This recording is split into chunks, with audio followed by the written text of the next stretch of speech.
വെള്ളിയാഴ്ച നടക്കുന്ന കൂർക്കഞ്ചേരി ശ്രീ മഹേശ്വര ക്ഷേത്രത്തിലെ തൈപ്പൂയ ആഘോഷങ്ങളുടെ ഭാഗമായി വടൂക്കര സ്വദേശി വിജീഷ് നിർമ്മിച്ച ബഹുനില കാവടി ശ്രദ്ധേയമാകുന്നു.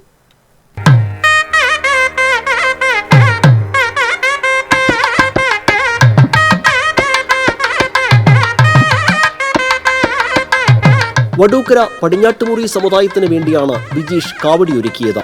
കടലാസ് പൂക്കൾക്ക് പകരം വെട്ടിത്തിളങ്ങുന്ന ഫൈബർ ഗ്ലാസിലാണ് കാവടിയുടെ നിർമ്മാണം.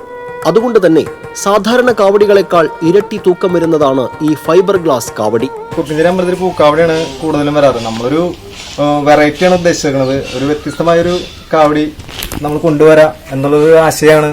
ഇതിലിപ്പോൾ വന്നിട്ടുള്ളത് ഒറിജിനൽ ഗ്ലാസ്സും ഉണ്ട്, ഫൈബർ ഗ്ലാസ്സും ഉണ്ട്. അതാണ് ഇതിൻ്റെ ഒരു ഹൈലൈറ്റ്സ്. 16 അടി ഉയരമുള്ള ഈ കാവടിക്ക് 150 കിലോയോളം ഭാരമുണ്ട്. വിജീഷ് അമ്മനത്തും സുഹൃത്തുക്കളും ചേർന്ന് ഏറെ നാളത്തെ പരിശ്രമ ഫലമായാണ് ഈ ബഹുവർണ്ണ ഫൈബർ ഗ്ലാസ് കാവടി നിർമ്മിച്ചത്.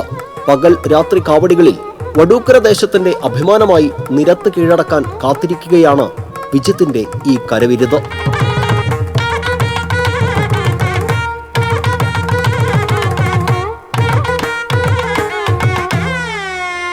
TCV തൃശൂർ.